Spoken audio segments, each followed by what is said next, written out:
What's up, G-Show Land, and welcome to another episode of the G-Show Podcast. I am G1, and this is the state of movies so far in 2023. And we couldn't be coming to you at a more perfect time because the summer blockbuster season has officially begun. Now, one might say it had begun at the beginning of May, but usually Memorial Day weekend is when the summer blockbusters start. And we have the first big summer blockbuster, which we're going to get into because there's a lot of controversy surrounding that. And then we got possibly the most anticipated sequel of 2023 coming out this week in Spider-Man. But before we get into it, let me introduce you to my co-host on this podcast, Gam Z1, myself from another crib. How are you? Oh, I'm doing quite all right. Just got done watching Varan the Unbelievable and the original Mothra last night, and chugging along with my Showa era marathon, which includes not only Godzilla movies but almost everything that Toho did that led up to Destroy All Monsters. Oh, nice. So you're going to be watching Rodan real soon. Oh, we already did watch Rodan. Oh, even better. Frankenstein Conquers the World? That is, I think, coming up after Mothra versus Godzilla in terms of when it came out. Okay. So you're doing it chronologically. Gotcha. Yeah. Not bad. That's a good time. You know what? I wish, because I have yet to see the Mysterians in full. I have yet to see Dagora in full. Is it Dagora? The space, you see, and space those amoeba. Movies I'm actually skipping because neither Mogera nor Dogora appear in Destroy All Monsters. So fair. Oh, so you're just doing the kaiju that show up? Yeah, you're just doing the kaiju that show up. So wait, are you skipping one of the greatest movies to come out in that era, War of the Gargantuas? Oh no, I'm not skipping War of the Gargantuas because that's the sequel to Frankenstein Conquers the World. Come on now. Okay, all right, yeah, I got you. I love it. So you're just doing the Destroy All Monsters thing, or you're doing the entire Godzilla catalog? Because like Ibra doesn't show up. The entire Godzilla catalog, of course, because after we do Destroy All Monsters, then it's pretty much we're chugging along the Godzilla train for the rest of the Showa era because they stopped doing individual movies after that. That's true. Gotcha. Well, that sounds like a hell of a time. I wish I was there. I would watch all of them with you. Hell yeah, that would be... Should we go back to the reviews? It's been a long time, right? It's been long enough. I would love to watch some review. Not watch, but watch some movies and then review them with you. Yeah, that definitely sounds like a plan. Well, let's get into the topic at hand. This is the state of movies as of right now in 2023. What has come out, what is here, and what is coming out going forward. We're not going to go through the whole entire year because honestly, I don't even know what's coming out past this month. This month right now has all the bangers for me. I mean, the Meg 2 is coming out, I think, in August. But right now, this month in particular is probably one of my all-time favorite movie months that I can remember because there's back-to-back things coming out, and all of them are things I want to see. So I want to start off what has come out Memorial Day weekend, and that is The Little Mermaid. The Little Mermaid dropped. There was a lot of controversy surrounding this movie when it was announced. Everybody knows it by now, whether you love it or hate it. The movie's here. It dropped, and it dropped to a tune worldwide of about, well, domestically, it made about $117 million in the 3-day weekend. In the long 3-day weekend. So that's not bad. That's really good, actually. Let's do the worldwide. Let's look at it worldwide. Here we go. Right now, it's sitting right under Dungeons and Dragons at number 8, but this is only its first week. So yes, it made domestically I guess they changed it for today. They added today's. Domestically, it's sitting at $118.8 million. So that's not bad, all things considered. That's decent. Nothing to sneeze at, I suppose. Nothing to sneeze at. But here's where it gets interesting. I saw a commercial the other day, and I didn't believe it. So I looked it up. But apparently, this thing didn't just come out last week here in the States. This thing dropped pretty much worldwide at the same time. So it got on as many theaters as possible. You know how they usually stagger international releases? Yeah, usually I think it took Godzilla versus Kong a good month and a half before it actually went into Japanese theaters. Which is crazy. You would think that would be day one. I'm just saying. Well, this didn't stagger.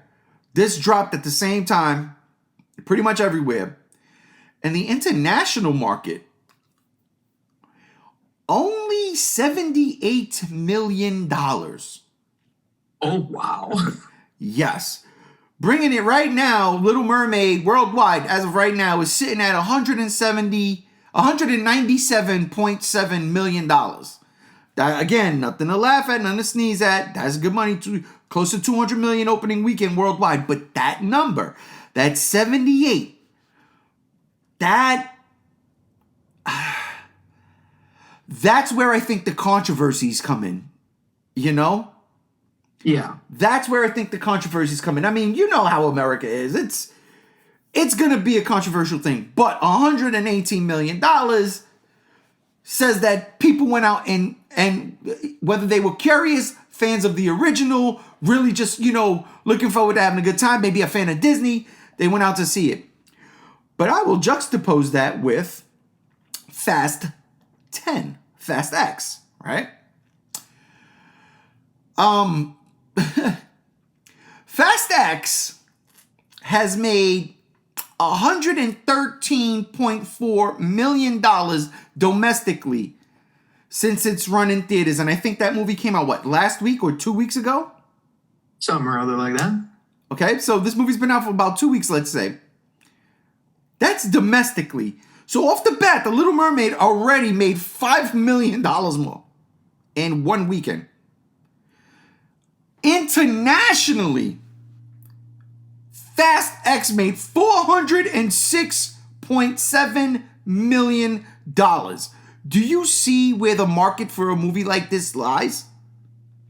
Yeah, it's the international market. The United States is only one country out of hundreds of countries throughout the world, and apparently the other countries of the world, unlike the United States, has decided collectively that the Disney remakes just need to stop. Yeah, it's crazy. So Fast X opened May 19th, so last week. It's been out in the theaters for a week. This is one of the things I want to talk about. This is probably like the main topic of this podcast. With this month being an incredible month for me in terms of movies, right? Is there oversaturation now? You had Fast X come out last week, Little Mermaid this week. You've got, let me rephrase that. Fast X come out 2 weeks ago, Little Mermaid last week, Spider-Man this week, Transformers next week, The Flash the week after that. It's bang, bang, bang, bang, bang, bang, bang. It's like John Wick 4 had a world onto its own. Guardians of the Galaxy, a world onto its own. Mario had already been in theaters for, I think, 2 weeks, or maybe 3 weeks when Guardians 3 came out. So, and Mario's still making money. Actually, Mario right now is the only $1 billion movie of the year so far. It's May 30th at the time of this recording. So that's crazy. Internationally, Mario's doing great. Yeah. And it is so domestically. But that's the question I have for you. Did the controversy sink The Little Mermaid, or is it something else? Is it I had a conversation today with a coworker. They said it wasn't for them, the casting. It was another live action remake, and they have not been entertained by the previous bunch that's come out in theaters. So they were like, "Oh, we'll skip it." That is my exact angle. It's not even about the controversies with the casting and the, I guess, elephant in the room that we have to address at least once, the race swapping. It's not about that at the core of it. At the core of it is we've been getting tired of these remakes that Disney has been churning out with little soul and little effort, and just basically there to be like, hey, remember these old movies that we made? Here it is, but in a different format. Buy our products. And frankly, I'm surprised people didn't catch on sooner. You know, I checked out the minute that I saw the first trailer for Lion King, right? Right. Because that was my breaking point. Because The Lion King is my favorite Disney movie ever made. Granted, the things that came out before then, they had their novelties. You know, Maleficent had the whole spin on focusing on the villain. Yep. And Cinderella and Beauty and the Beast were, I guess, inoffensive enough. Probably more the Cinderella than Beauty and the Beast, because Cinderella is such an old movie. Right. But now we're getting to movies like The Little Mermaid and Lion King and all that, where they're not nearly as old as the actual classics like Pinocchio and Snow White and Cinderella and stuff.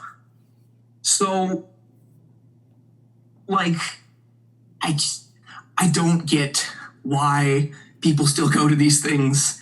I've been tired of it. Nobody liked Mulan. Nobody saw Mulan. Mulan didn't even get a theatrical release, I don't think. No, I think it was during pandemic times. Yeah. And it's just the whole zeitgeist of it just being a big cash grab. And I hope that this quote unquote momentum, it's not really momentum, because as you said, it's only opening weekend and it's number 8 in the box office, not even top 5. Oh, no, that was worldwide. It was definitely number 1 in the box office. By a landslide. Well, domestically, yeah. Yeah. But I mean, but it's also going up against movies that have been in theaters for, months, or, Fast and the Furious was the closest competition. Yeah. Domestically, it seemed like more people went to, internationally, it seemed like more people went to see the Fast and Furious than they did The Little Mermaid. And yet I think The Little Mermaid might be on more theaters internationally. Yeah.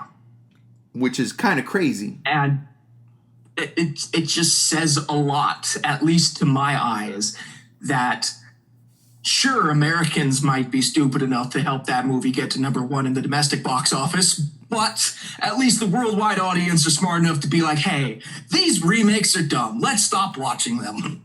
I think it was more like, my wife went to see it last Thursday with my daughter and one of their friends. My daughter came back. She loved it. My wife was like 6 out of 10. 6 out of 10. Wow. Okay. That's her favorite movie. My daughter though was like, 7, 8 out of 10. My wife said they changed a lot, not a lot. Let me rephrase that. She said they changed lyrics in certain songs because of offensiveness. Now I'm sitting there scratching my head and I'm trying to recall the music of The Little Mermaid, which I kind of know, because when my daughter was born in the early 2000s, we would watch it all the time. It was my wife's favorite movie. It's a little girl, so I would have to sit there, and I knew the movie. I know the songs. So I'm trying to sit there and I'm trying to, what was offensive? What song was offensive enough that they had to go and change the lyrics? Not only that, though, but my wife said that the newest songs they added, she just wasn't feeling. I want to touch upon that Lion King thing. You know what bothered me? The Lion King, that was a tough one. And the reason why I say that is because in the original animated movie, which is a fucking masterpiece, you had emoting animals.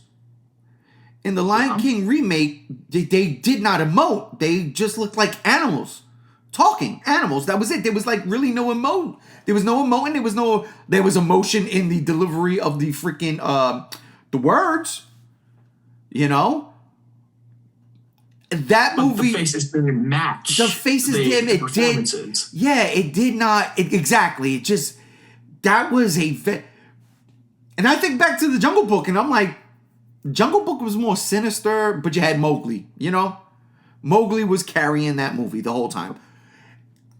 That was my beef with the Lion King. Like, Disney can't do live action remakes of, you know, animal movies. Like, I don't want to see The Fox and the Hound. I don't want to see The Rescuers Down Under. They did 101 Dalmatians, but that was more shit. They did 101 Dalmatians. Now that I think about it, they did Cruella. That was recent, and then they did the 2 live action movies back in the day with Glenn Close as Cruella DeVille. Yeah, with where the dogs didn't talk, they were just dogs. Right. I didn't see the Cruella one with Emma Stone, so I can't speak on that. But so back to the question at hand. Domestically, Little Mermaid outpaced Fast X. Fast X is making all its money internationally. Next week, Spider-Man Across the Spider-Verse comes out.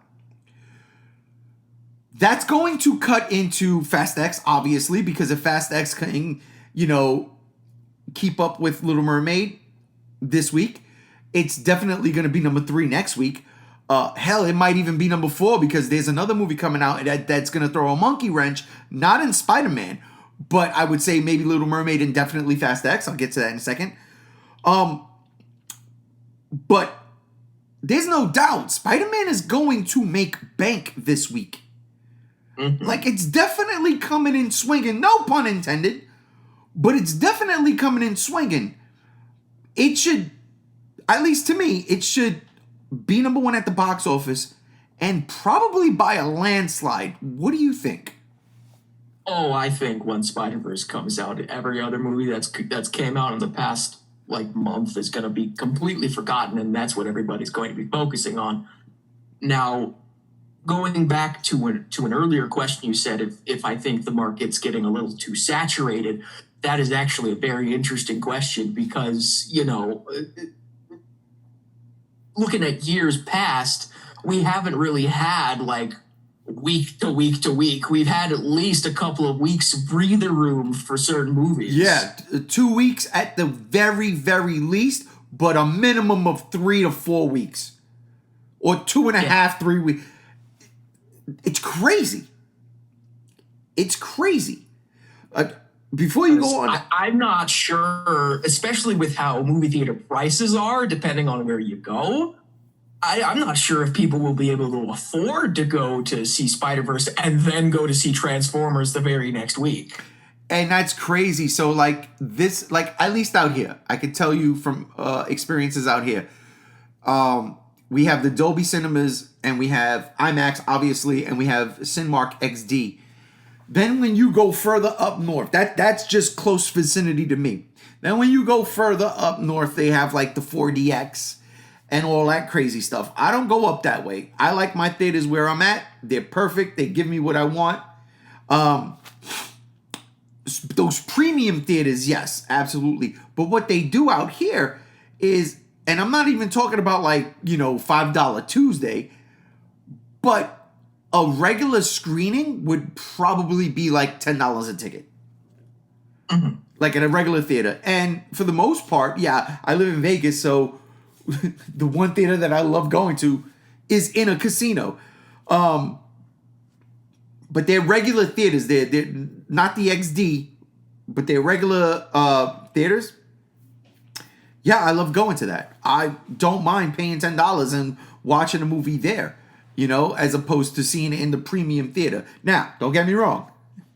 I got my tickets for Spider-Man in the premium theater. I'm going to see that in XD. I got my tickets for Transformers in the premium theater. I'm going to see that in Dolby. I got my tickets for The Flash in premium theater. I'm going to see that in XD. So, I mean, like, I'm going to see those movies in XD, and at the end of the month, I don't know just yet.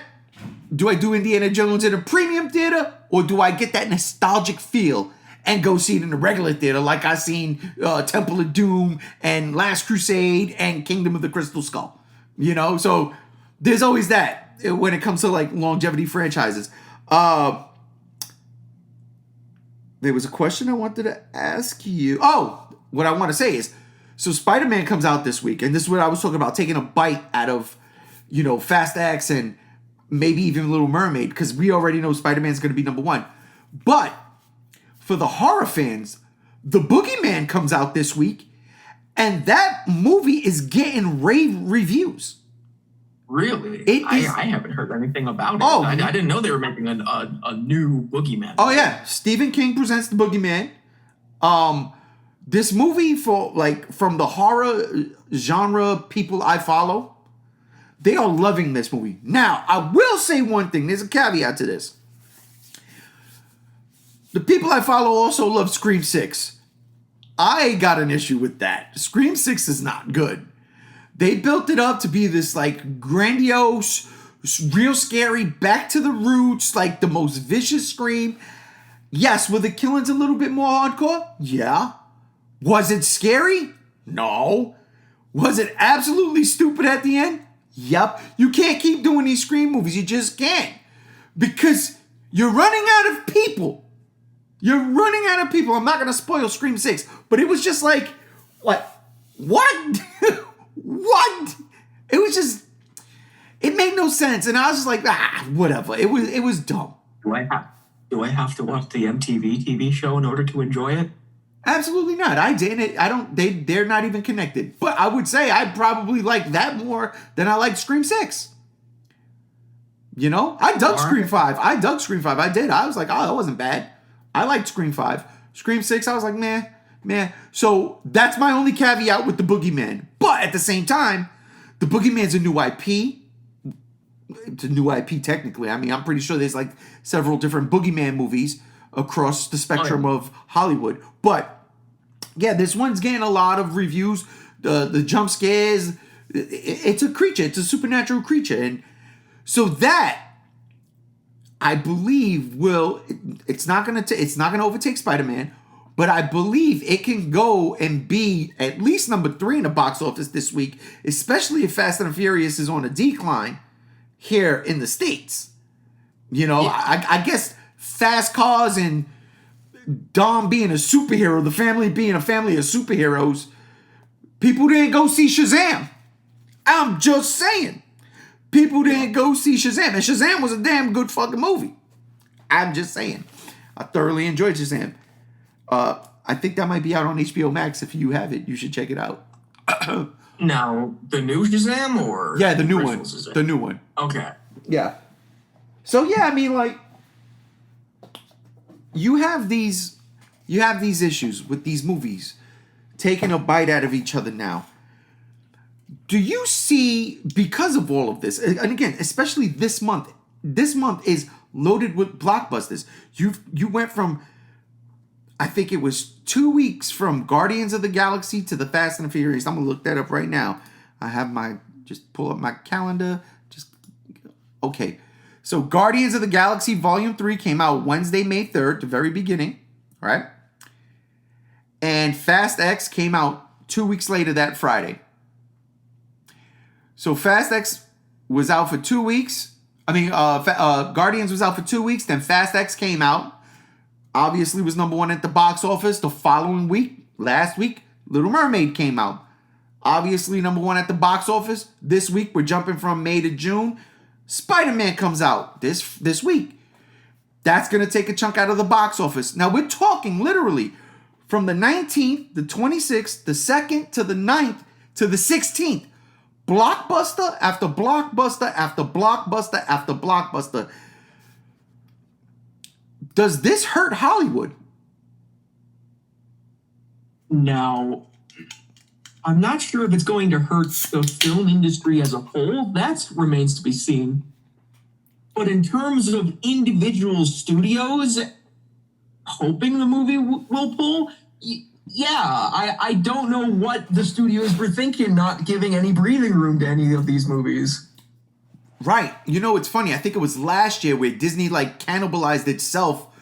I forgot what it was, but they like dropped a Marvel flick and then a Disney flick the next week or vice versa. It was just weird. I'm like, why would they do that? Why? It makes no sense. I have a problem with this. And the reason why I have a problem with this is because not all these movies can rely on the foreign international box office. You can't. Right now, Little Mermaid's delivering proof of that. Something like Fast and the Furious, they can be the most outrageous thing in the world, but they know where their fan base is. I'll go a step further and say Spider-Man is going to crush out here. But when Transformers comes out, that might be an international thing that they are looking like Fast and the Furious.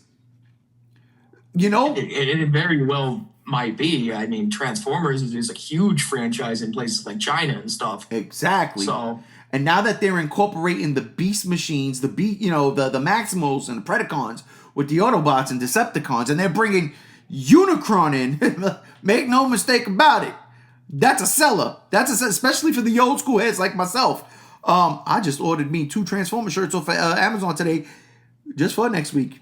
I can't wait. But well, there we go. But Spider-Man is such a, worldwide product. It sells, it's a merchandise thing. It's freaking Spider-Man.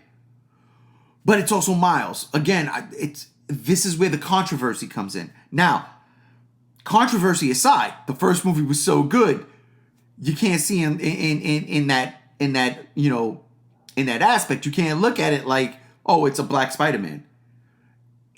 That first movie did its damn thing so we can get this sequel and go. Yeah.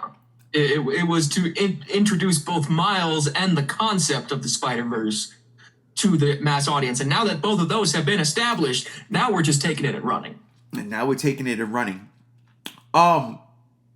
Guardians of the Galaxy is on the verge of making $1 billion. It's not there, but it's sitting at 100 million. I wonder about this. Not only are we getting these blockbusters back to back to back to back to back, but let's talk about superhero movies. Is there a superhero fatigue? And without a doubt. Is that going to affect The Flash? I mean, looking at this from the broad sense of everything that the DCEU has come out with, why are we even looking at this? The DCEU has been not doing as good as Marvel left and right, no matter what they try. This is true. But the fact that, all right, so this is it. This is the end of the Snyderverse as we know it. This is going to reboot the entire DC film universe and create a universe where everything ties in. Games, movies, animation. They better not do that with the comics. I'll get pissed off. But anything that's coming out of Warner Brothers, DC Warner Brothers going forward, especially under the James Gunn regime, it's going to connect in some way, shape, or form. So, using that as your basis, and I don't understand, The Flash is not being promoted like that, but The Flash is being promoted everywhere. Last night I was watching a basketball game, Game 7, Boston, Miami. There were literally every commercial break a Flash commercial. To the point where they were even showing shit it was almost like 4 minutes long. I was like, I can't even look at this. This is not a commercial. It's a damn scene. I don't want to see this. I want to wait for the theaters. But it was to put it in the public's eye. Yo, this is coming. My problem was they weren't saying that this is going to change the universe. I think that would give people more.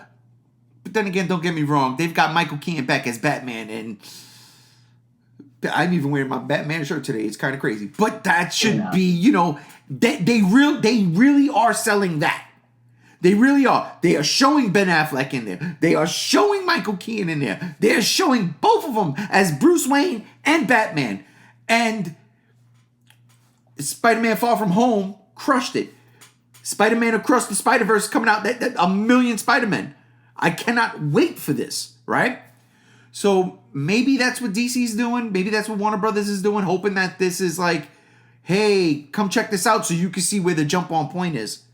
I don't know. I digress. But what do you think The Flash is going to do? Is it going to suffer from superhero fatigue, or do you think it's going to be number one that weekend? I mean, it's a 50-50 kind of thing, because as I mentioned earlier, there is definitely superhero fatigue going on. I've gone through my share of Facebook groups and Discord servers and stuff where people are tired of the quote unquote cape shit. Okay, fair enough.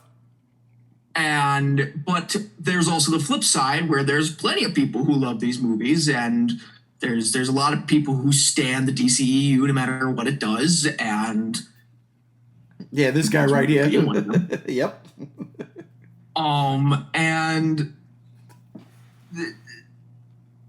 I just hope it's not another Justice League situation where the studio meddles way too much in it and just ruins it for everybody, and then the word of mouth kills the movie rather than lack of anything else that the movie provides. Yeah, agreed. Oh no, go ahead. I'm sorry. Oh yeah, you're good. Me personally, I've kind of checked out of the superhero movies since Far From Home. I've mostly stuck to what's coming out in the world of horror, what monster movies are coming out. Heck, I've been even reluctantly looking at like friggin' musicals and stuff because my partner is into musicals. So I've just turned my personal attention away from superhero movies, with the odd exception like Spider-Verse. Right. Well, it's funny you say that too. I did, watching the basketball game yesterday, I did see a trailer for another movie, and a movie that never in a million years would I ever want to see. Never in a million years do I think that deserves a movie. Never in a million years would I think, when I watched the trailer, oh shit, it got me. Because I didn't watch it when it came out online. But yesterday it was just on the TV. And I said, oh shit, it got me. And I cannot lie, ladies and gentlemen. I'm talking about Barbie. Oh my God. The Barbie movie? Yo, this is not what we think it is. It is not what we think it is. This movie is going to be meta as hell. I don't even know what that even means. But Barbie goes to the real world. That's all I need to know. I'm sold. And it's hijinks behind it. I mean, there is a scene in the trailer where she's running through the Mattel corporate offices. And there's the giant Mattel sign in the back on the wall. And I'm sitting there crying. Like, what the hell is going on here? I had no idea. It looks hysterical. I definitely got to take my hat off. I would not go see The Little Mermaid with my wife and daughter. But I will take them to see Barbie. I will, guys. All right, I'll go. I'll take you guys. You know, I guess I have to be the man. And even though pretend to be reluctant. Yeah, you know, I like Ryan, whatever his name is, that's playing Ken. What's his name? Ryan Gosling. Ryan Gosling is playing Ken. It is Ryan Gosling, right? Like, that's the dude from Blade Runner 2024, right? I think so. I mean, I would have personally preferred Ryan Reynolds, but, you know, that's just me. No, listen. The comedic timing is on point. That's what's killing me about this trailer. I'm saying that, look, this is the state of movies so far in 2023. This movie didn't even come out. Yeah. Dude, I want the zero to do with this movie. Zero. It's got my attention. I will put it like that. It has got my attention. How far out are we looking at movies in terms of this year? Well, I mean, it doesn't really matter if you know where to go. I'm looking at this month in general. Do you know if anything else? Because I know October, Halloween time is when most horror movies like to come out these days, because Hollywood finally was like, maybe we should do that. It makes sense. Well, I can tell you this, all right? I know the one that I want to talk about for at least briefly when it comes to movies coming out in 2023. That's the only horror movie I know that's coming out around that time. I don't know if it's going to have any competition. Okay, hang on. Don't say anything. I want to get to that. I want to say what's coming out the rest of June, all right? So, this Friday, Spider-Man obviously is going to crush, and The Boogeyman. Those are the two big ones, right? I'm just gonna do the ones that I see commercials for, on TV. Then June 9th, Transformers, Rise of the Beast. That's it. Nothing else. That's the one. That is the one, right? Then June 16th. Here's where it gets weird. Okay. So I've seen trailers for all four of these movies. Two, I want to see. One is a definite, right? So June 16th, obviously, is The Flash. That's a definite. But then Disney Pixar's dropping Elemental. Which I'm like, oh God, because maybe Disney knows, because they make so fucking many of them, that there is superhero fatigue. So why not try to cutthroat The Flash and DC the competition, the distinguished competition, and drop a Pixar movie? Which actually I saw an Elemental trailer yesterday that wasn't the one that I seen 1,000 times in the theater, and I said, wow, look, there's more story beats in this one, and I can't lie, it looked good. It's not my type of movie, but it looked good. I would totally check it out on a random Friday night, Disney Plus with the family. You know what I'm saying? Oh yeah, definitely. Absolutely do that. Then they have the comedy, The Blackening, which is like the horror comedy. Basically, in the trailer I saw, it's basically like, black people don't die why does black people die in horror movies first? It's you know what this movie is? It's what Scary Movie did when the one of the main characters, the black girl, was like, no, it ain't happening to me. And you know what I'm saying? Like, it's a gag. It's the joke. It is the joke. Yeah. They made a movie about the joke. And for that, I respect it, because that's funny. Do I think that movie's gonna make any money or harm Flash? No, not at all. It's a niche crowd. Also a niche crowd is Asteroid City by oh my God, what's the guy? Wes Anderson. Mm-hmm. And I don't watch Wes Anderson movies, but I might have seen one or two, and I can't say I hated them. They're quirky. This movie, I saw the trailer when I went to see 65, and I said to myself, I want to see this. It is the most random, quirky movie. I have no idea what's going on. It's just different. And that's getting a wide release, I believe, June 16th. It's already been playing in select markets, but it gets the wide release, June 16th. Now, do I think that and The Blackening is going to have any effect on The Flash? No. But Elemental might. Elemental most definitely might, because you could have those parents that they can't take their kids to see The Flash, which they should. I don't understand, 2023 state of the movies. My father was taking me to go see Freddy Krueger when I was a kid. Well, then there's, I mean, not even looking at it from like, if the content of the movie itself is appropriate for children, there might be some parents out there that won't take their kids to see the movie because of the controversies surrounding Ezra Miller. That's a great point. That is a great point. And Warner Brothers has done everything they can to try to cover that up. And I don't mean cover it up like it never happened, but to kind of be like sleight of hand. Hey, look over here instead of over there. You know what I'm saying? Yeah. That's why I think they showed so much Michael Keaton.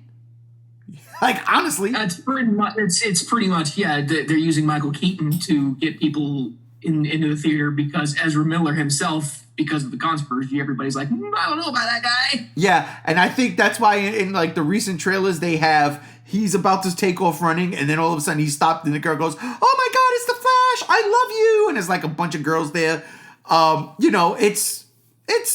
It's extreme subliminal marketing, but it works. It does work.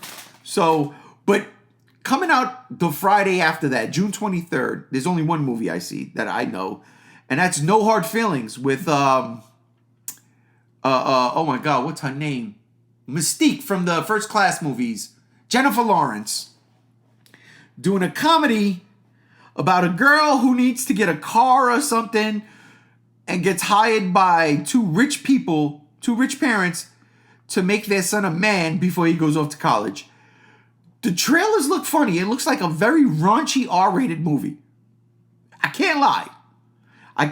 It's something that I'm not used to seeing Jennifer Lawrence in, but at the same time, I haven't seen her in anything in quite some time. So, but I don't think that's going to do anything. I think The Flash will still be rocking and rolling in the theaters that week. Then, on the final Friday of June 30th, Indiana Jones and the Dial of Destiny.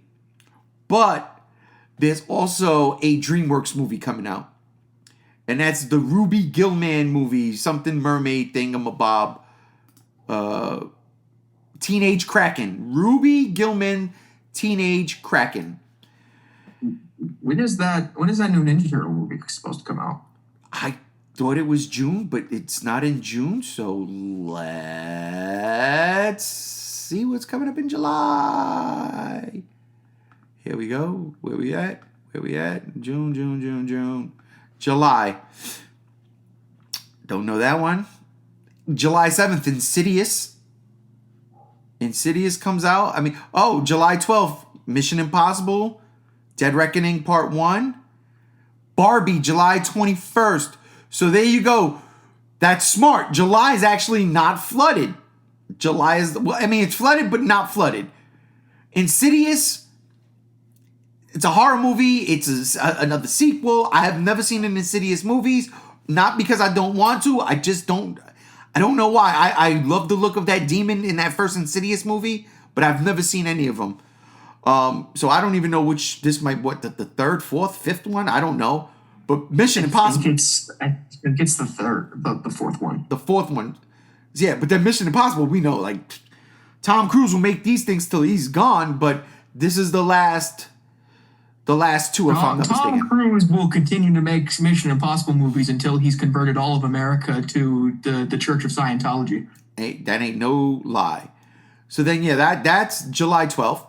July 21st is Barbie and Oppenheimer. That's interesting. Because you got the goofball. There's no doubt in my mind Barbie takes that weekend. No doubt in my mind. But Oppenheimer is going to be the one for those film connoisseurs. You know? Oh, yeah. The snobs, the film reviewers. That's probably going to get certified fresh all across the board. Probably going to get nominated for an Oscar. But is it going to make money? I don't think so. Not against Barbie, no. Not against Barbie. I'm telling you, this Barbie trailer is inoffensive. That might be what it got going for it. It's inoffensive. It's funny. Now, I'm afraid of one thing, that they showed all the best bits in the trailer. Because I was hollering. I'm sitting on my couch hollering. The common fear of, like, any movie, though, that if we saw too much in the trailer. Mm-hmm. So, between Barbie and Oppenheimer on July 21st, Barbie definitely, Oppenheimer will probably get the better critical rating. But again, it's also Chris Nolan. So you never know. And then July rounds out with Haunted Mansion, which, it's a movie based off the Disney ride. August 2nd is Ninja Turtles. Wait, time out. What? They're remaking the Haunted Mansion? Yeah. Oh, shit. Eddie Murphy did it. Right. I forgot about that. Yeah, when Eddie Murphy is still alive? Hey. There's the 17 Batmans. I'm just saying. No, you know what? No, You better get a cameo. I swear to God. He might be one of the ghosts in one of the picture frames. No, I get what you're saying. Yeah, that comes out July 28th, but the following weekend. Yeah, then we're finally getting Ninja Turtles. Yeah. Ninja Turtles should definitely rule that week with no problem. But oh, definitely. Here's the problem with that. Ninja Turtles comes out August 2nd. That's a Wednesday. Mm-hmm. August 4th, Meg 2 The Trench. Ooh, okay. So here's my thing on that, all right? Now, that's two totally different niches, all right? You got the Ninja Turtles, which Ninja Turtles is both its own separate phenomenon, but also you can group the Ninja Turtles in with the superhero genre pretty easily. Absolutely, they're a comic book franchise. Yeah, and the Meg is a monster movie, so. but okay. We started this podcast off. We're talking about a little bit of controversy. We got to keep it official. You know, they did the race swap with April O'Neil in here. A lot of people had beef with that. Me personally, I don't care. My favorite Ninja Turtles is always going to be the 80s cartoon. It's always going to be that. I don't care about anything else. I enjoy everything else, but my all-time favorite will always be that 80s cartoon, right? And then that 90s movie, that first one. That is a fucking classic. Definitely, without a doubt. So I don't care that they race swapped April O'Neil in this. Do y'all know, ladies and gentlemen, that they race swapped in the 80s cartoon Baxter Stockman? Because in the original comic book, he's black.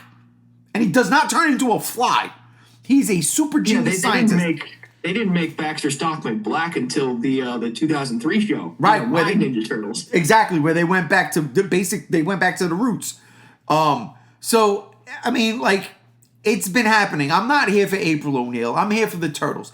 My concern, as somebody, and hear me out, as somebody who actually enjoyed those Michael Bay produced Ninja Turtle movies, because I did have fun with both of them. It was goofy. It felt like some parts that the animation from the 80s came to life, you know. But they do the Michael Bay bad jokes, even though it's not Michael Bay directed. My fear is this is more like Rise of the Teenage Mutant Ninja Turtles, which I didn't watch. Because I did watch Rise of the Teenage Mutant Ninja Turtles, and I will not appreciate the slander in this household, all right? No, listen, hey, I'm going to tell you something. One of the reasons why I didn't watch it is because I don't like those, no pun intended, radically changed designs. I did not like the extreme goofiness. What I felt at least was extreme goofiness. It just didn't vibe with me. And again, I'm a lot older. I was in my 40s when it came out. When that first Ninja Turtles cartoon came out, I was in elementary school. So it's a lot different, you know, like it's a lot different. There's so much I can take. But I did watch a retrospective on this show. And when they went and hit all the beats, I was like, wow, that's cohesive. That's dope. So I give it its props. But it feels like this is like Rise of the Teenage Mutant Ninja Turtles, but done without all of that extra redesign and goofiness. You know, because April was black in Rise of the Ninja Turtles. And she's black here too. Yeah, yes, she was. Now, this whole situation is interesting coming from my perspective because I did watch Rise of the Teenage Mutant Ninja Turtles. Yes, the first couple, like the entirety of the first season and the first half of the second season, it was just a bunch of, gag, like comic strips brought to life as a TV show kind of jokey vibes. And it didn't get really good with the animation and the action until the very end and with the movie that came out on Netflix. But Oh wait, My Netflix. partner is also a mega fan of TMNT, and he does not like the Rise show, or he's even refusing to watch this upcoming movie simply because of the race swapping. It's I've had many debates with him over this, and I see where he comes from, where, you know, he's had this childhood character in the form of April O'Neil because his Ninja Turtles show, because he's even younger than I am, his Ninja Turtles show is the 2012 Ninja Turtles show, the CGI show. Oh, yeah, no, hey, we don't talk shit about that show. We don't. Oh, no, not at all. Not at all. And I didn't even finish that. That was his show. And that April O'Neil, the 13-year-old redheaded girl, that's his April O'Neil. Changing it from this, from what he's known to how it is in Rise, and now how it is in this new show, this new movie coming out, he's not happy. And on one hand, I can see where he's coming from. On the other hand, that's kind of racist, bro. But you know, no, it sucks. But no, and I get it. I get certain people's mindsets with things. Listen though, hear me out. Again, you look at the original Ninja Turtle comic books, the original black and white ones. Look at April O'Neil. Yeah, April's hair was so curly, you could have sworn she was black. Yo, I'm telling you right now, I believe this, and the only way I could get this confirmed is if I corner either Kevin Eastman or Peter Laird at a convention and ask them straight up, was April O'Neil in the original comic books based off of Jennifer Beals from Flashdance? Because that's who she looks like. And Jennifer Beals is biracial. Well, I can actually answer that because I did some independent research not too long ago. This came from Peter Laird, particularly the character design for April in the first couple of issues was based off of Peter Laird's ex-girlfriend. Oh shit! It's so good. All right, okay. Was she biracial? I don't know. Eastman said that April was always envisioned as a redheaded Irish descended woman. Okay, well, all of that curly hair, unless, well, yeah, I guess so. I mean, Brave, the Disney movie Brave. That's definitely a red curly haired kid. I could see that. Just in the original black and white comic books, that's black hair. I don't mean black. I mean brunette. It's brunette hair. Oh, I had to correct myself. The hair is definitely brunette. But I digress. I'm not mad at that. But at the same time, again, now that I look at it, since it's the movies, that comes out on Wednesday, August 2nd, and the Meg 2 comes out August 4th. That is tough. I got to be honest. I think the Meg actually. Ooh, this might break even. It might break even. This might break even because you're gonna have fans of Ninja Turtles. I'm gonna go see it regardless. I really am. I'm going to go see it simply because I'm excited that they're actually they casted actual teenagers to play the Turtles, which was great. And honestly, the trailer featured "Can I Kick It" from A Tribe Called Quest. You can't do that to me. That's my all-time favorite musical group of everything. Like, Tribe Called Quest is my all-time favorite. You can't put that in a movie and expect me not to go. I'm going. Exactly. I also want to go simply because I want to hear Bebop do the laugh. What are you talking about? He's gonna snort noise? Bebop is going to be played by Seth Rogen. So I want him to do the laugh. Oh. Just like Donkey Kong did the laugh. Because he was played by Seth Rogen. All right, so I'm out of the loop here. What is the laugh? You know the... Oh, no, man. All I know, John Cena, if Seth Rogen is playing Bebop, John Cena is playing Rocksteady. I'm in. Yes, he is. And I want them to bring in something from the 2012 show specifically with that. I want John Cena to do a Russian accent because Russian Rocksteady was best Rocksteady in my opinion. No, I'm purist, man. I look, Rocksteady and Bebop were not in the original comic books, but they were in the show. And the original Rocksteady, he was like that. Say your prayers, Toidles. He was just like, oh, Mr. Shredder, boss. No. What do you need us to do? No, that's terrible. Say your prayers, Toidles. That's it. I love it. But let's keep going. You pesky Toidles. I would like to know this. The following week in August, after Ninja Turtles and the Meg comes out, there's 2 other movies coming out.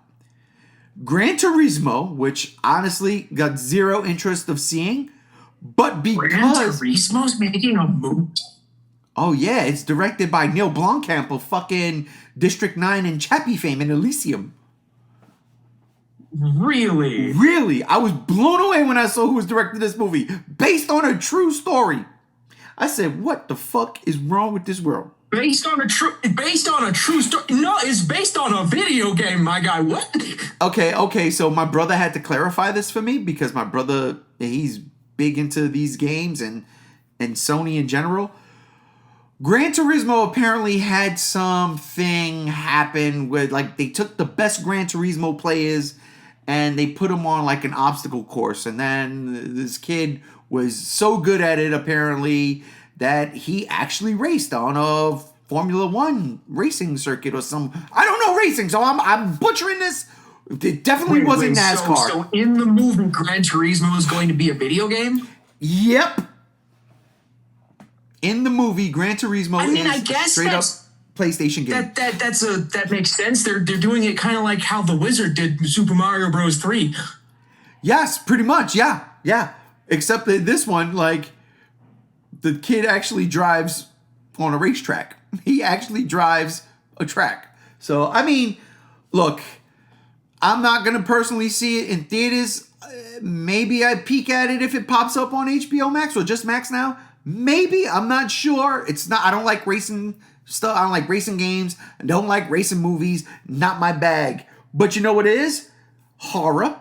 And also coming out on August 11th, alongside Gran Turismo, is The Last Voyage of the Demeter. I can't pronounce that word.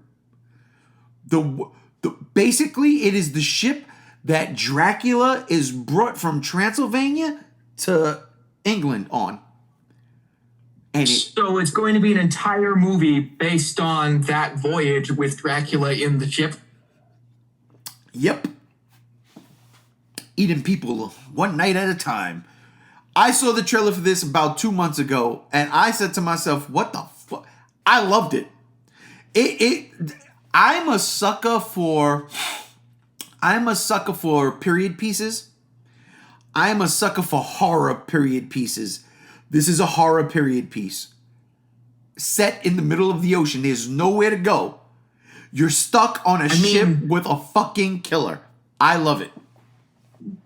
Yeah, not even Bram Stoker's Dracula went too in depth on the boat ride. None of that. Well, yeah, Bram Stoker's went more in depth than I think the original 33 Dracula or 32 Dracula. Oh, definitely. Which was? No, I think it was the trailer for this.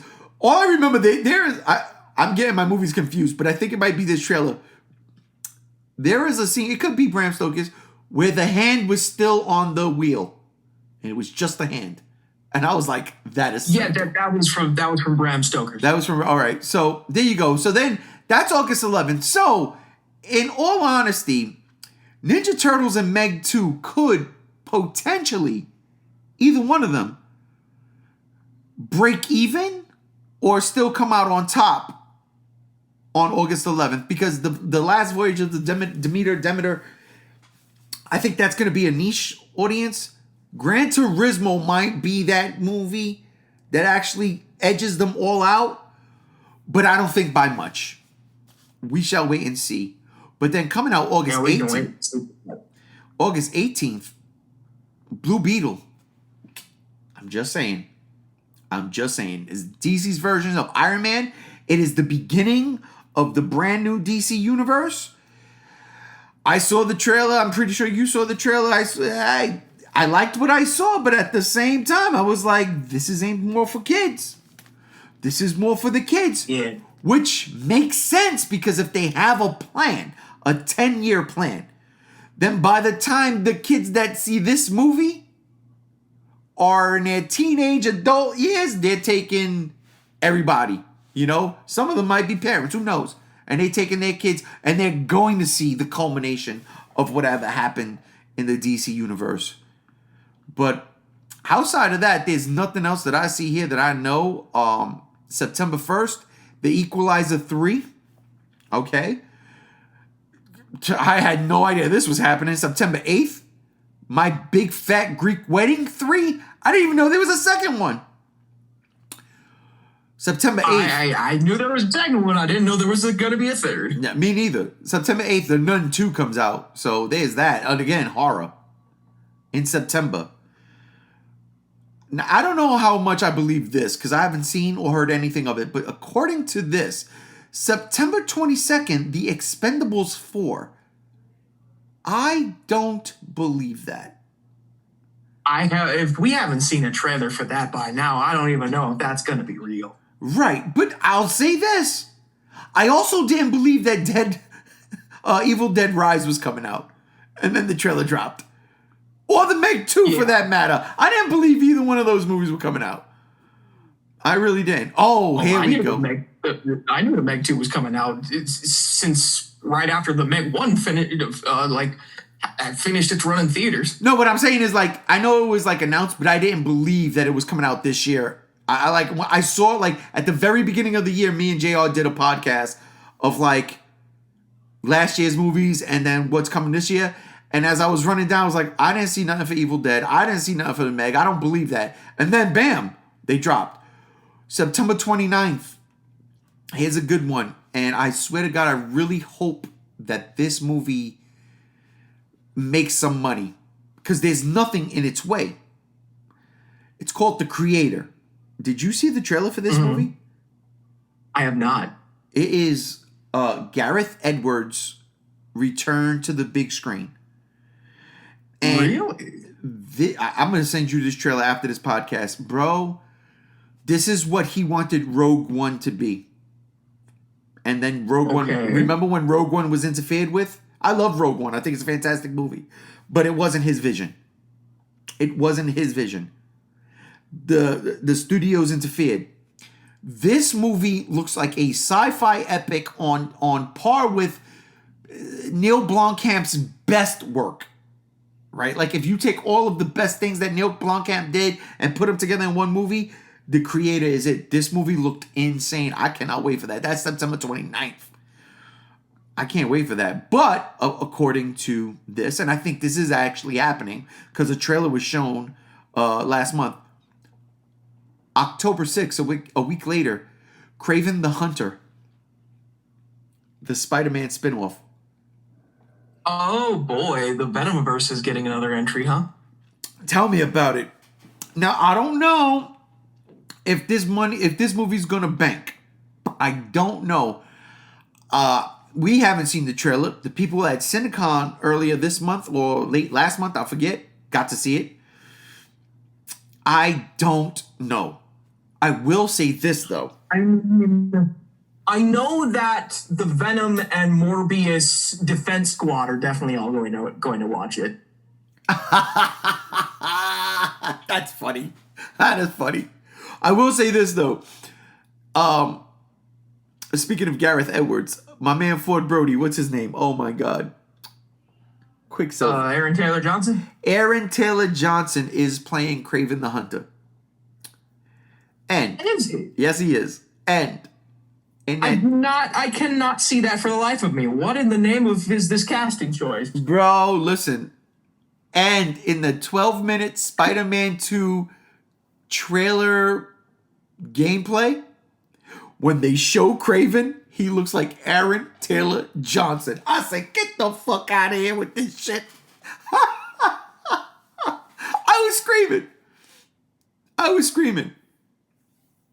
It was insane.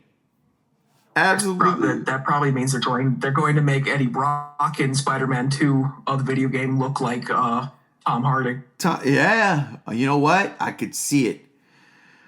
Okay, so that's the only thing that comes out October 6th. October 13th, there's an Exorcist movie. I did not know that was happening.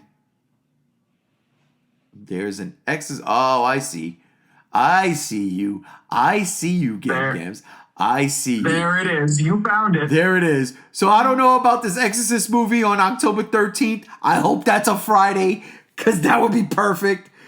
The 20th, Killers of the Flower Moon. That I saw a trailer for that. I didn't really watch the trailer, but apparently people are loving it. I don't know. But there it is, October 27th. Five Nights at Freddy's. Yeah, well, it's not the only horror movie coming out.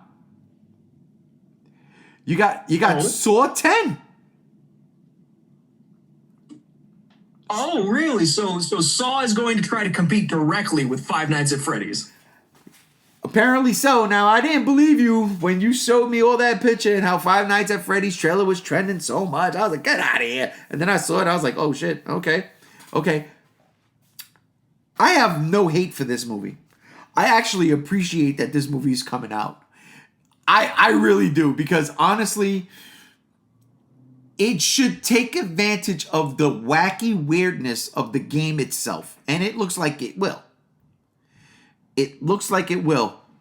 But what are you expecting from this? Is this going to make money? Or is Saw, because it's a proven franchise, going to beat it out?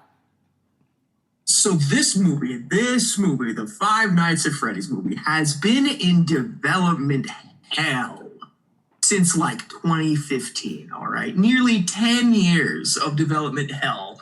And the entire Five Nights at Freddy's community waiting with bated breath for literally anything.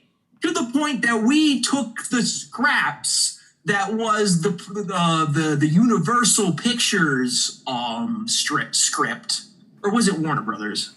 It's Universal Wait, Pictures. Is it Universal making this movie, or is it? It's Universal.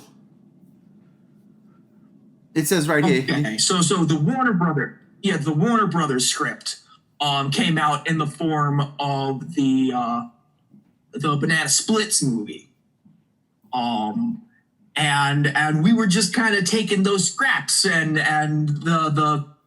we promise it's unrelated. We were developing this movie back before Five Nights at Freddy's was even a game, that being Willy's Wonderland. We swear it's just coincidence. That movie. We've had to deal with those scraps, and now it's finally here. And even with this snippet 30-second teaser, nearly the entire fandom's worries kind of melted away when we saw what the animatronics look like. These look, beat for beat, the exact same as they did in the very first game. Yeah, you can't. Go ahead. Already, we have that confidence. And I probably should have had the confidence even before this teaser trailer came out, because do you know who is making the animatronics for this movie? No, who is it? Jim Henson's Creature Shop. Oh yeah, listen, we already spoke on Ninja Turtles and how I love that 90s movie. That was them. Oh shit. Jim Henson's Creature Shop is behind the animatronics for this movie, and I couldn't be more happy, because it's going to be a horror movie that definitely leans more into the practicality aspect rather than copious amounts of CGI blood. Let's hope so, in that regard. I would think. And I did you see Matthew Lillard in the trailer when you watched it? No, I didn't. I saw him after y'all pointed him out. I was like, oh shit, Shaggy. Yeah. And also the original killer from Scream. Let's not forget. He has his roots in horror. One of the original killers. It's always been Billy Loomis. What the fuck? And I'm glad that he's going back to his horror roots with this, and being the main villain guy of the entire franchise, William Afton. I'm not sure how familiar you are with the franchise, but it looks like not only are they taking elements from the video games, but it looks like they're even taking elements from the novels. because Matthew Lillard's character is William Afton, who is the original builder of the animatronics and the man who slaughtered 5 children because he's sick in the head. Yeah, no, I have honestly, I got the games when they were on Game Pass, so I could, my daughter could watch me scream like a little baby. And but I didn't know there was any other media outside of the games. Oh, definitely. Yeah, there's books, there's VR games, there's comic books, all sorts of stuff, and it looks like it's kind of all culminating in this one cinematic experience, and I cannot. I think that movie, the new Saw movie, despite being an established franchise. Five Nights at Freddy's is so you can't go anywhere on the internet without seeing Five Nights at Freddy's mentioned at least once. So I mean, so you have no doubt that Five Nights at Freddy's is going to be the number one movie on October 26th, the number one horror movie, not just movie, horror movie and movie over Saw X, even though Saw is a proven franchise. It's a proven franchise, but it also massively suffered from franchise fatigue to the point that spin-off that starred Kevin Hart, nobody even knew that was part of the franchise. Was it Kevin Hart or was it Chris Rock? Spiral. I think it was Chris Rock, my bad. Yeah, Spiral, right? Yeah, Spiral. Yeah. Yeah. Nobody even thought that was part of the franchise until the movie came out and they were like, oh, wait, what? You know, it's funny. I've never seen a Saw movie in my life, but they actually marketed it as a Saw spinoff. I think, I don't know, but I think Chris Rock was in one of those Saw movies, and it was like, his detective, his character was a detective now dealing with this shit. I don't know. I've never seen him. I don't think I ever will. But here's the problem. Well, not really a problem. Five Nights at Freddy's and Saw X are going head-to-head on October 27th. But a week later, Dune Part 2 comes out. November 3rd. But if we're going to go look at the international side of things, which I'm going to do, also on November 3rd comes Toho's first foray back in the Godzilla universe since Shin Godzilla in 2016. Dune 2 over Godzilla. Nobody's watching Dune. The problem is I don't know if Godzilla's coming out internationally. I think it's just going to be in Japan, which is unfortunate. It's going to be a Fathom event like at the end of November, which I don't want to hear that shit. It should be released like anime, same day. Stop the bullshit. Godzilla right now is a fucking hot commodity. You know it, I know it, the world knows it. For crying out freaking loud. It's stupid. A matter of fact, I completely agree that Godzilla definitely needs to have an international release, not like the one that Shin Godzilla did, right? Where it was limited and like a year later and in select I want it to be like how Godzilla 2000 was handled. Right, exactly. In 1985, just do it. The problem with those two movies, though, not the problem, but they had to wait because of dubbing. Now, if Toho was on their shit, they would be like, you know what? Let's do a dub. Let's do a dub at the same time. Let's just do it for them and release it. It is a hot commodity, man. Simul dubbing has become a big thing, even in like anime and stuff, where not only are we getting the episode that just came out in Japan here in the West subtitled, but there are people doing dubbing like nearly the same day as the episode comes out, and it's a wonderful synergy. And if Toho wants Godzilla to become a global franchise, they need to do something like that. I've got the latest issue of G-Fan. The other day, I went to my favorite little toy spot, and my daughter was like, "Oh, Dad, look!" I was like, "Oh shit, G-Fan! I'm gonna pick it up just because." And I used to collect G-Fans. I've got a whole tote full of G-Fans. I used to collect it constantly, right? It was on my pull list when I lived in New York in my comic shop. But I haven't collected in a long ass time, G-Fan. So as soon as I seen it, I was like, yeah, I'm gonna buy it, man. Take it. And in that G-Fan, there's an article about the oversaturation of Godzilla and what does that mean. And it wasn't a bad article. Like the writer of the article wasn't shitting on it. It was actually kind of like giving it props. Like, we're here. Like, we've waited all of this time and we're here. But, and this is where it was like, yeah, I agree with that. The article was basically like, we had to go look for these things. We had to search it out before the internet, before a click of a button where you could get anything you wanted. We actively had to search. We had to go to conventions. We had to do these things. Shit, that's how I found out so much. Like I got GMK,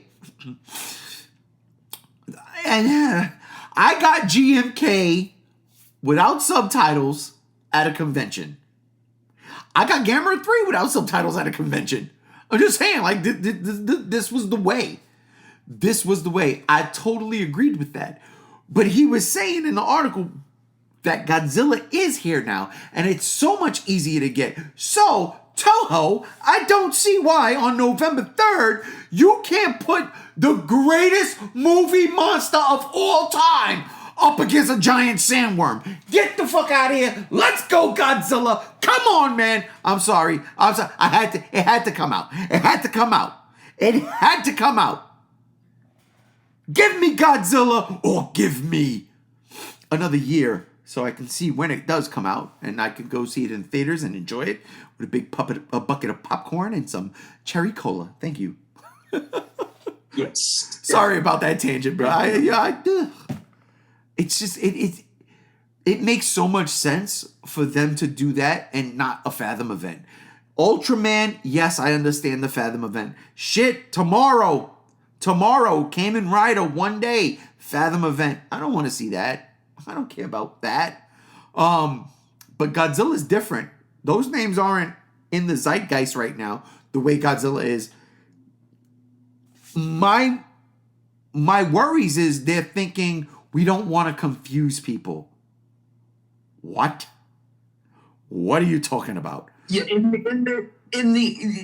this was probably a valid thing back in like the early 2000s, because I can't tell you how many people can still to this day call Godzilla 1998 Godzilla 2000. And I'm like, no, this is Godzilla 2000. That's Godzilla 1998. Stop being stupid. But this is a completely different era. We are in an era where news is literally at our fingertips in an instant. I don't know why Toho would be concerned with people being confused when it's just a quick Google search away. Oh, is this movie part of the MonsterVerse? No. Exactly. It's a Toho production. Dear Toho, I know you're very strict with your licensing rights and all that, and you don't want it bootlegged or nothing. So just distribute it worldwide. Listen, I'm not looking at this Godzilla movie to make, $1 billion. I'm not. I understand logic and reason. But you know what, Toho? You know what brings more fans in? The theater. Legendary's doing it. They know what the deal. Come on, Toho. Show the world what Godzilla really is. Just do it. Just do it. Good Lord have mercy. But let's just, let's move on, because November 10th, Marvel's back. Marvel's back. The Marvels. The Miss Marvel, Captain Marvel, and Photon. Oh, yeah, don't forget Photon. Crossover event movie. I gotta be honest, I am looking forward to this. More so than I did Captain Marvel. And the reason is because I had watched Miss Marvel on a random Wednesday. Watched all, however many episodes it was, 6, 7, 8, I don't even remember. Well, I watched all that one season on a random Wednesday after work.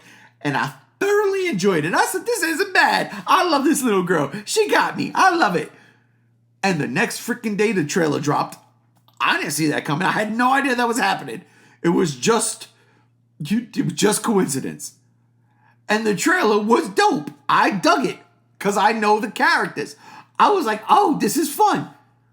Also, they played Intergalactic by the Beastie Boys. And like I said with Ninja Turtles, you play A Tribe Called Quest, I'm in. You play the Beastie Boys, I'm in. Especially Intergalactic. That was such the right song to play for this trailer. So I would say Dune Part 2 coming out on November 3rd.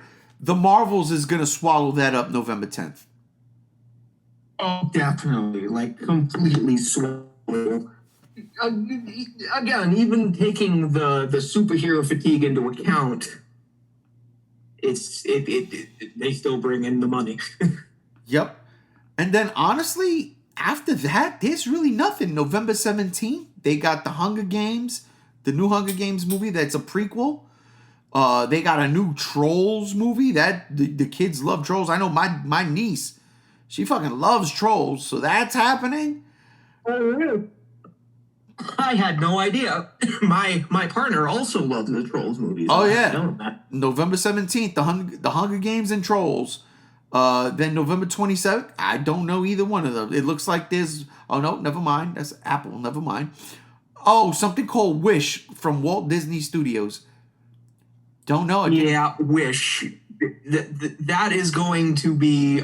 I don't even know, because there's been a lot of memes out there where everything else coming out from all the other studios is just ganging up on Wish. And poor little Wish is there going, help me. So I'm not sure if anybody's even going to go see Wish because the memes towards it are so negative. Well, I don't know what that is. This is the first time I've seen it. So it's from Walt Disney. So is it animated movie? Is it a live action film? Yes, it's going to be the next in-house, not Pixar, not any other studio's Disney animated movie. Okay. Yeah, they tend not to do well recently. They tend not to do well. And then, December. Like I'm pretty sure wasn't Turning Red a Disney production, or was that Pixar? That's a good question. I think it was Disney. I don't know. I've never seen it. I know what you're talking about. It was basically the little girl. It was an allergy for her getting her period. At the very beginning, but after that, it just turned into Chinese mythology. Oh, okay, yeah. I didn't watch it. I don't. So many people focused on that aspect that they made it out like that was the whole movie. It's really not. That's what I thought it was, but it's funny. It's not. It was never gonna be my cup of tea. It's not one of those things I watch. And again, my kid is older, so I can't sit down and watch that with her. But I digress. Nothing is coming out, so really,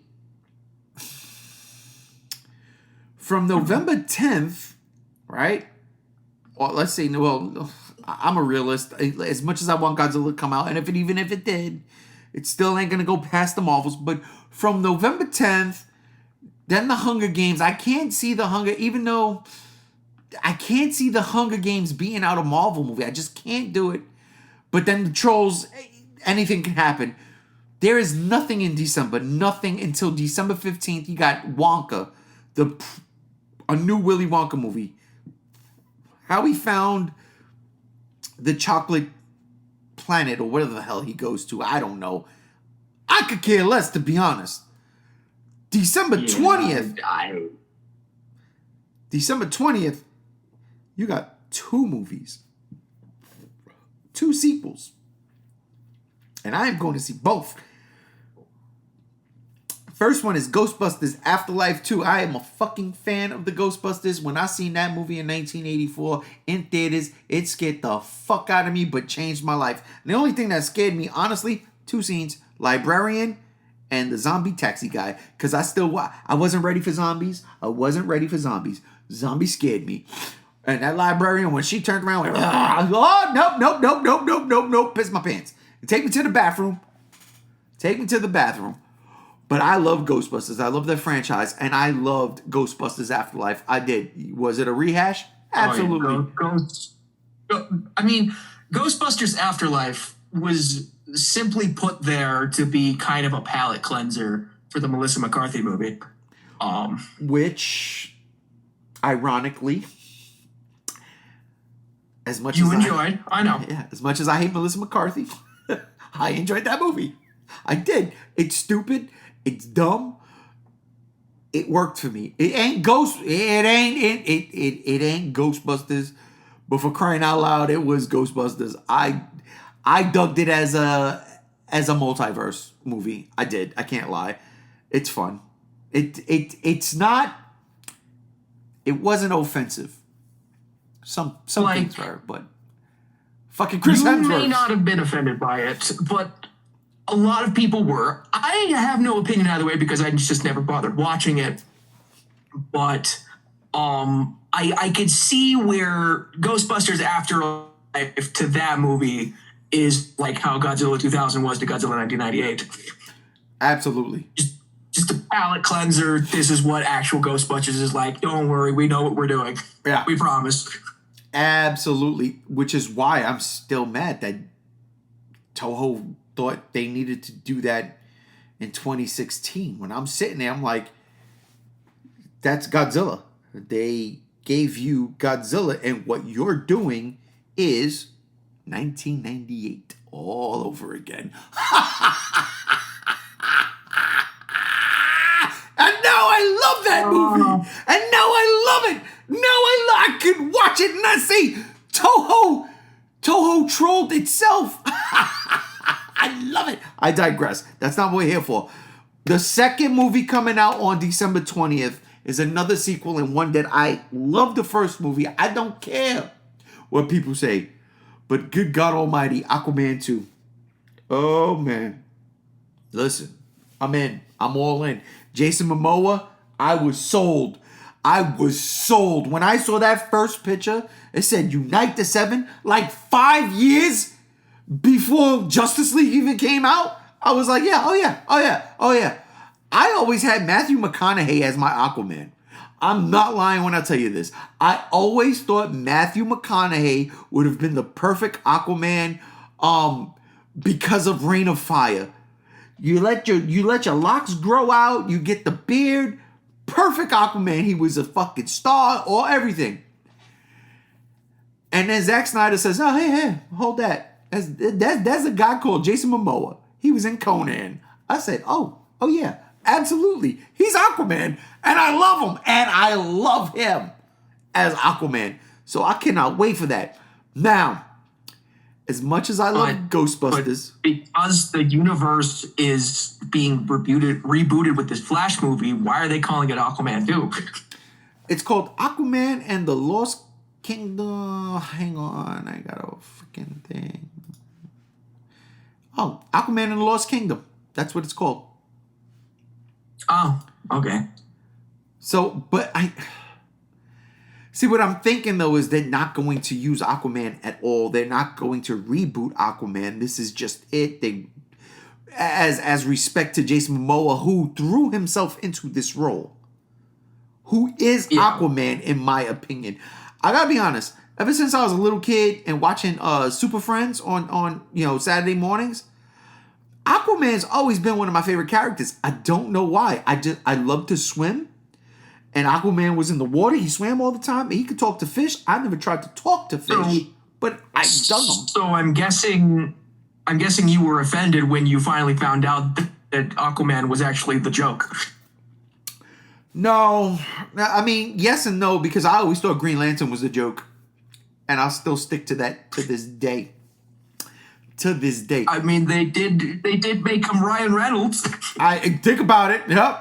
And who did they make Aquaman? Jason Momoa. I'm just saying. Look. I love Ryan Reynolds. I'll take nothing from him. But you want to compare men? I mean, even Ryan Reynolds in Blade 3 is not Jason Momoa on his worst day. I'm just saying. You're not wrong. So I really need to rewatch those Blade movies because I had no idea Ryan Reynolds was in one of them. What? He's in Blade 3, yeah. He's in Blade 3 Trinity, which I thoroughly enjoyed. That's the one with Dracula. I liked it. Not my favorite one. Blade 2 is the best one. But it goes Blade 2 for me, Blade 3, and that's where I ended. I'd rather watch this. You don't like this? Nope. You don't like the first Blade, huh? No, I don't. No, I don't. But that's a podcast for another day. The last movie to come out in December that I know of is a remake of The Color Purple. Now, that's coming out on Christmas Day. That should definitely, that's going to generate money. But that's it. That's the movies of the... I can't speak on it. I've seen The Color Purple in the 80s. I've never watched it since. Not the type of movie I want to watch. Yeah. There are, again, it's the themes of it. And I don't need to be depressed coming out of a movie. I go see action, adventure, sci-fi, horror, giant monster movies, right? Because I want to be entertained. And if I come out of any action, sci-fi, whatever, thriller, horror, if I come out of John Wick 4 and hate it, I'm depressed. I don't need a movie to depress me that's made to depress people. So as much respect as I give The Color Purple, I will not go see that. And it's got nothing in its way. I mean, Aquaman and Ghostbusters, because they come out on the 20th. Yeah, I'm pretty sure Aquaman would probably still be number one even when The Color Purple comes out, because I think a lot of people will be with your mindset that they go to the movies to have a good time, not a bad time. Right. I don't want to be depressed. It's funny. Also, a lot can happen within this year, starting from June 16th into Blue Beetle into Aquaman.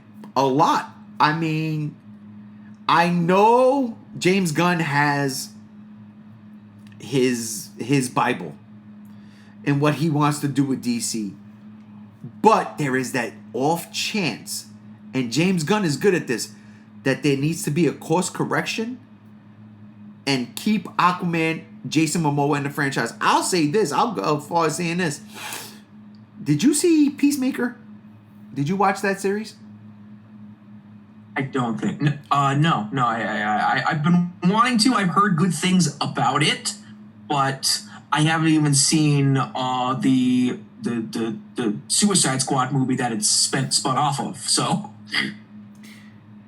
I can't be mad at you because you're watching Godzilla marathons and you're also doing Dragon Ball marathons. I mean, I can't be mad at you, but you know what, man?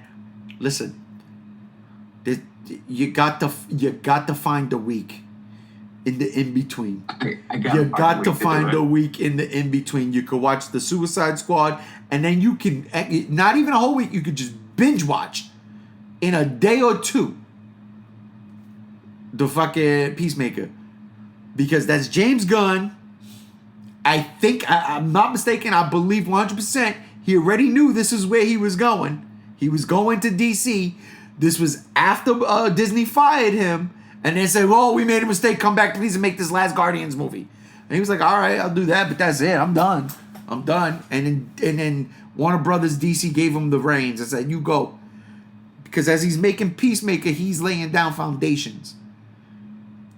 And Aquaman is in that show. I'm just saying. I don't care if you ain't saying it. I'm just saying. So, I mean, like, there's hope for Jason Momoa. If Aquaman is in it, yep. If Jason Momoa is in it, all right. Okay.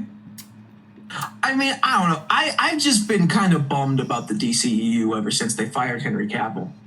Oh no, I agree with you. I'm with you 100%.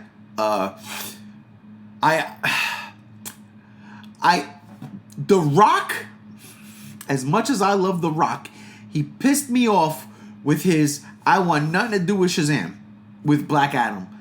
Dude, you say his name. You say his name. You can't do that. Now, The Rock could have been just like working us because he's a wrestler. He knows how to, he knows the game. He could have been working us. Great. But Black Adam didn't make the money. Black Adam was not a commodity that said, yeah, we got to make a sequel. It wasn't there. Even with Henry Cavill popping up to the original Superman music, if I'm not mistaken, I think it was. It's heartbreaking. It's heartbreaking, but it is what it is.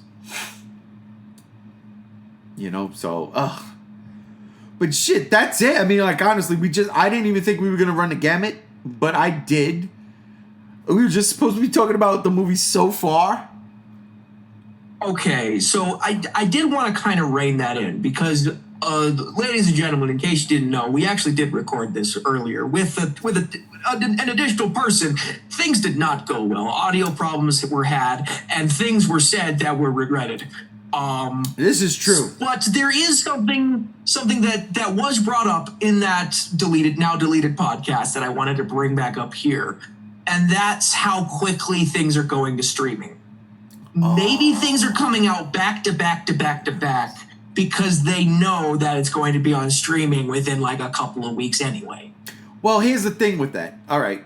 So my counterpunch to that is, yes, a movie like Sisu, right? Which is the guy killing Nazis because they tried to attack his dog and steal the gold he just found. A movie like that is not going to make $100 million. A movie like 65, as much as I enjoyed it, and I know you didn't, and my brother didn't either. I was mad at him too. I wanted to punch him in his face on Saturday. He was like, "That movie was stupid. Psh, get out my house." But a movie like 65 wasn't going to make that $100 million. So yeah, let's throw it on. 65 actually lasted in the theaters a lot longer than Sisu did. Sisu was in there for a week, and then it was on Amazon Prime, which drove me nuts. I was like, what the fuck? But the one that got me was Evil Dead Rise. Because that is a proven franchise. And that movie wasn't bad. Like, it wasn't my cup of tea. But I totally enjoyed it for what it was. It just wasn't what I wanted it to be, right? But I enjoyed it for what it was. It wasn't what I wanted it to be. I was shocked that movie in 2 weeks was on digital. I was like, what the fuck? Because it came out a week after Super Mario. And I think a week before. Yeah. It came out a week after Super Mario and a week before Guardians. It was in a bad spot. And that's why I'm like, maybe some of these movies, we can't keep cramming certain movies in theaters. Yeah, you can't even say this. This argument doesn't even make sense because it seems like every week a new movie's coming out. A big movie, not just any movie, a big movie, a commercially, financially commercial movie.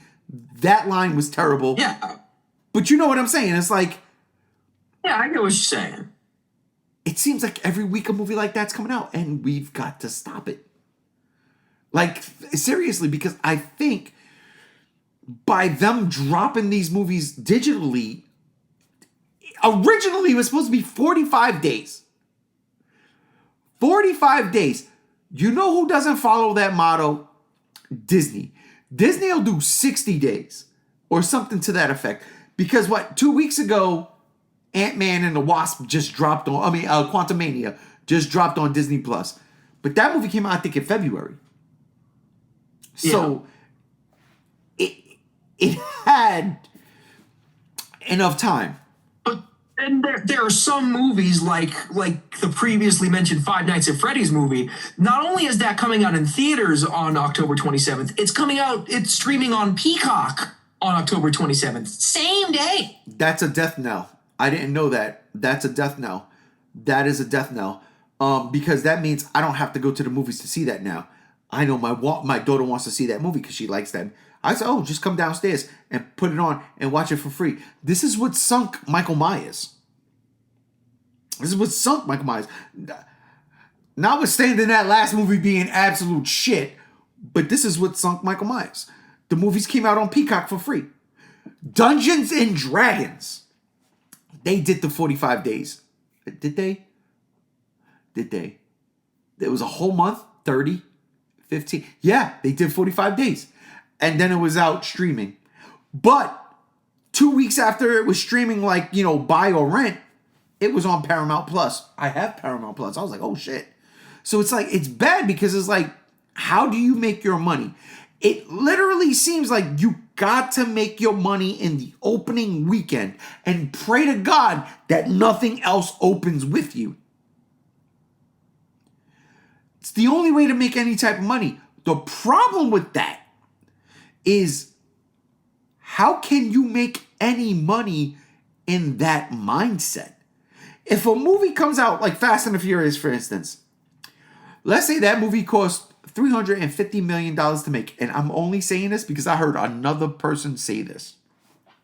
But let's say it costs $355 million to make the Fast and the Furious X. By hitting $1 billion, you're breaking even. That's terrible. What the fuck type of crazy business model is that? But like, you look at a movie like Blumhouse's Invisible Man. You make that movie for $20 million and get back $150. What? That's a success. And that's another thing with Five Nights at Freddy's. It's being made by Blumhouse. I think this movie only has like a budget of $50 million. Oh, I could see that. Oh, I could totally see that. And not in a negative way. Because the movie looks like high production. You know? It did. Again, like you said, 30 seconds. But it's coming out on Peacock at the same time hurts me because it's like, we don't have faith. Cocaine Bear came out on Peacock at the same time, and I hear that movie did pretty good. No, it didn't, because I would have watched it. No, it came out straight to theaters. Cocaine Bear didn't. Oh, okay. Oh, yeah. No, I would have watched it. Trust me. That was that straight up theaters. And trust me. Well, I guess it must have hit Peacock like 2 weeks later then, because that's how I watched Cocaine Bear, was on Peacock. It probably did. But see, it's okay for a movie like Cocaine Bear to do that because, again, it can't be that much money to make, right? And I think Elizabeth Banks directed that movie. She did direct that movie, as a matter of fact. She did. I would love to talk about that movie sometime, by the way. I love that movie. I love the soundtrack to that movie. Well, let me watch it. Let me play mediator because I know JR hated it. Oh, really? Yes. Okay. Yes. So yeah, we could set that one up. That's a good topic to go with. But yeah, man. The streaming services. It was put in effect for the pandemic. Now yeah. I had a feeling that like those companies that run the streaming services, the big movie companies, Universal, Disney, Paramount, Warner Brothers, all of them, they were probably waiting for an opportunity like this because this is a way for them to get more direct money rather than getting a cut of the profits from the movie theaters themselves and other things like that. And yeah, that's a good point. The question to that is, how much does a streaming service like Amazon take percentage-wise for streaming it on Amazon? Because Paramount, Universal, Disney, Disney did it. Disney did it with Black Widow. And with Black Widow and Mulan, where you had the Disney Plus service, but you had to pay in order to watch these things that would normally be in theaters. You'd have to pay an additional premium or whatever. Notice how they haven't done that since. Maybe that's because the theaters are back in full swing.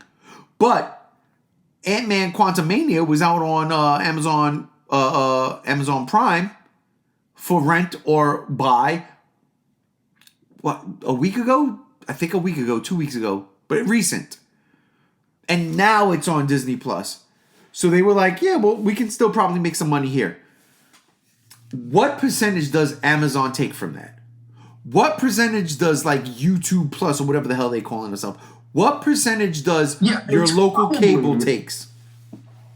It's probably a less of a cut than the local theaters because, well, you have to consider each theater probably has their own price to put your movie in their establishment.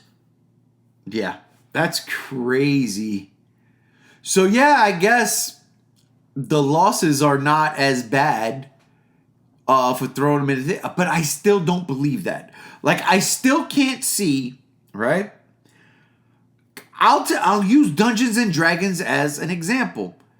The movie made money, but from what I know now with like the Fast and the Furious, depending on how much it costs Dungeons and Dragons to make, you need to break even at 500 million. I don't know what it costs to make. This is just a guesstimate. But you need to. I mean, this is why everybody considered King of the Monsters a financial failure, because it only made 300 million. Well, King of the Monsters also fucked up by doing extremely dumb marketing and then having a bad movie. If the movie wasn't bad, if the movie didn't have bad jokes, it would have done its thing. The movie had bad jokes. Think about it. Godzilla vs. Kong didn't have bad jokes. Did not have them. Maybe one. No, it just had Godzilla acting completely out of character and all sorts of other wrong shit with it. But we have a podcast already for that. If you could link that in the description down below. Which I won't, because I never do, because I'm not pay for play, baby. You get this shit for free. You just subscribe, please, you know. You want to hear some Godzilla talk? We have the Godzilla Block Party, it's true. Where I will tell Gams. Hit bell, too. Where I would tell. Hit the bell, too. Maybe hit the bell. Where I would tell Gams that, Godzilla was just acting like Mothra. Or Gamera. Gamera 3. I mean, it was a perfect example. Like, humanity. I'm here for you. But don't fuck it up for yourselves, because I'll smack you in the mouth. That's what Godzilla was doing in Godzilla vs. Kong. He was like, I'll smack you in the mouth. What are you doing? What are you doing? Did you see what that thing did? It almost destroyed you, you idiots. And now you wanna turn it into a robot? No, let me show you something. That's what that movie. That was Godzilla's motivation.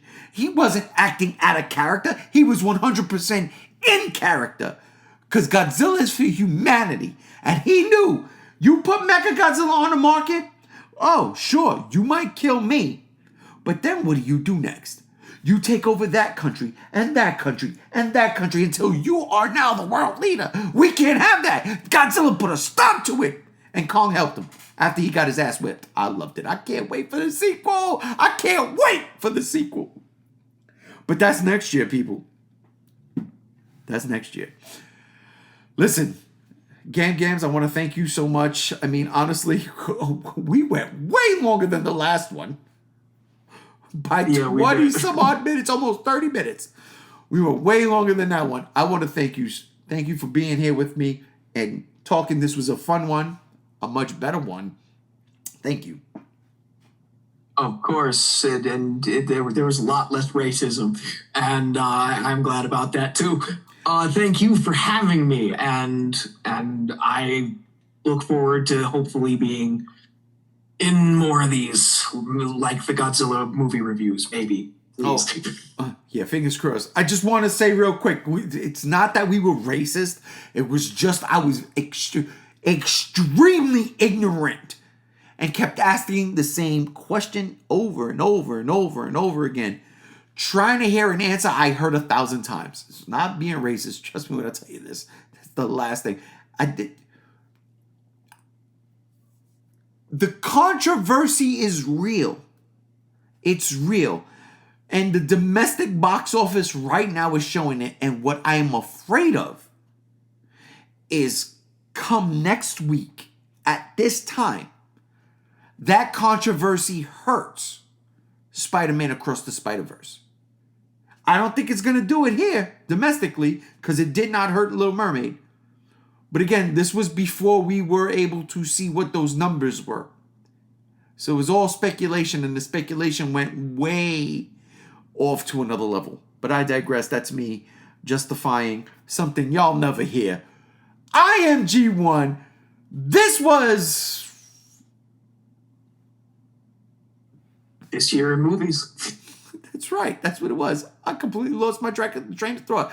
I'm hungry. I'm going to go eat. I'm G1. This was the G Show podcast. We are out of here. Peace.